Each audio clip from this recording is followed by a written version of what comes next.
If you meet with an entrepreneur who says that they have a healthy organization and no significant challenges, what does that tell you? It tells you that they are probably lying. Every organization, even healthy organizations, have problems. And there are 5 challenges that leaders face at any organization: people problems, plan problems, purpose problems, project problems, and process problems. Now, as a coach, you can help their problems. But first, they have to know you, they have to like you, and they have to trust you. A coaching business is not just like selling a product. When you're coaching, you are accomplishing a purpose. And it's not just about processing a transaction, but more about bringing forth transformation. There's this famous episode in Seinfeld where there's this guy who sells really great soup in New York City. The problem is, he's kind of a jerk.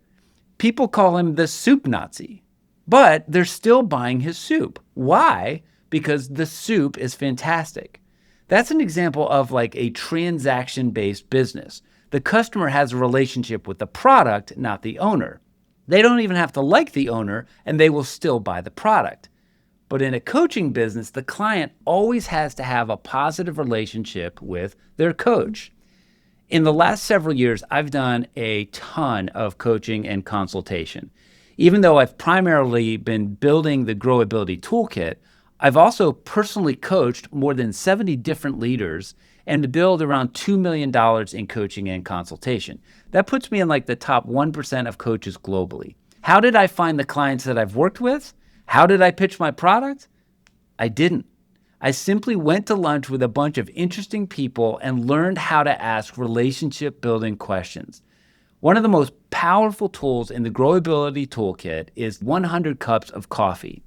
A good friend of mine, who's also a great coach, Jason Elkins, came up with the name 100 Cups of Coffee for his coaching business.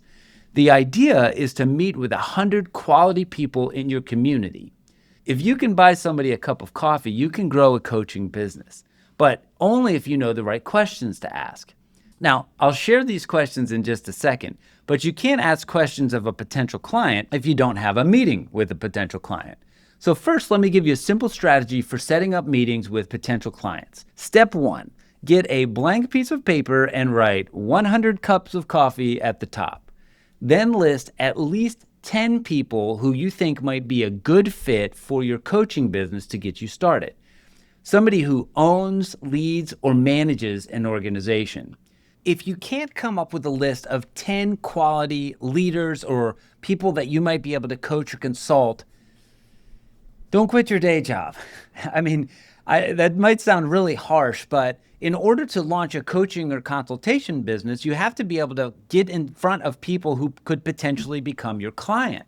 So you can make a list by reaching out to any friends or family members that might know somebody who's a good business owner or somebody in your community that could connect you with a quality lead. But the first step in 100 Cups of Coffee is being able to create a list of 100 quality candidates. There is a rule in sales called 10-3-1. And the idea is that if you reach out to 10 people, 3 of them will meet with you and 1 will become your client. You want to say something like, hey, I'm interested in your work and I think you might be interested in the work that we're doing at Growability. Can we grab a cup of coffee sometime in the next week? Now, you should also make sure that your LinkedIn profile is interesting. Leaders of organizations like to work with interesting people to solve interesting problems. So make sure that your LinkedIn isn't boring. Here's the thing. When you reach out to these potential clients, they're not likely to respond quickly. And it doesn't mean that they're not interested. Busy people are busy, but they give time to valuable things once they understand their value. You have to be persistent enough to prove your value to a potential client. Stay kind, stay curious, stay persistent until you set up the meeting. So once the meeting is set up, now you have the opportunity to develop a relationship. And there are 4 questions that are critical to ask in this meeting. Don't talk about sports or the weather or politics. Instead, just ask these 4 thought-provoking questions. The first one is, what are you passionate about?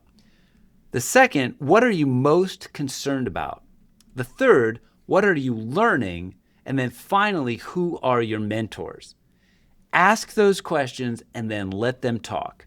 If they do 80% of the talking in that meeting, then it's going to be a great meeting. These 4 questions are so good at getting past kind of the surface conversations that don't really grab somebody's attention or their heart. If I'm meeting with somebody and I'm going to walk with them or coach them, then I need to ask questions like, what are you passionate about? What are you concerned about? And just see if they're able to open up with me about those questions. If they can't, I might not be the right fit for them. They might need a different coach.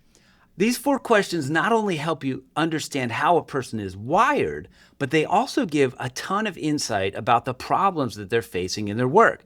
Remember, they're people problems, plan problems, purpose problems, project problems, or process problems. After listening carefully to everything they say, then you want to ask one final question. Where do you want to be 1 year from now in light of what we just talked about? And then pause and let them talk. As they're talking, you can ask yourself, can I help them get to where they want to be 1 year from now?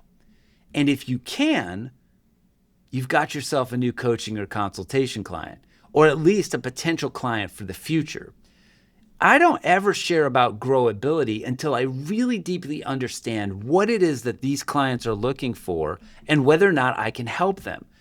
Growability is not a product business where you're like selling soup to somebody and they don't have to like you if they like the soup. They have to know that you can help them and you genuinely care about them. 100 Cups of Coffee is the single process that I've used to find every one of my clients in the last several years. Okay, that's it for today. The 100 Cups of Coffee tool is on pages 48 through 49 in your printed Growability Toolkit or section 2.5 in your online Growability Toolkit. Now go out there and get yourself 5 new clients. Thank you for liking and subscribing to the Growability Coaches YouTube channel. Our mission is to equip thousands of coaches to impact millions of entrepreneurs.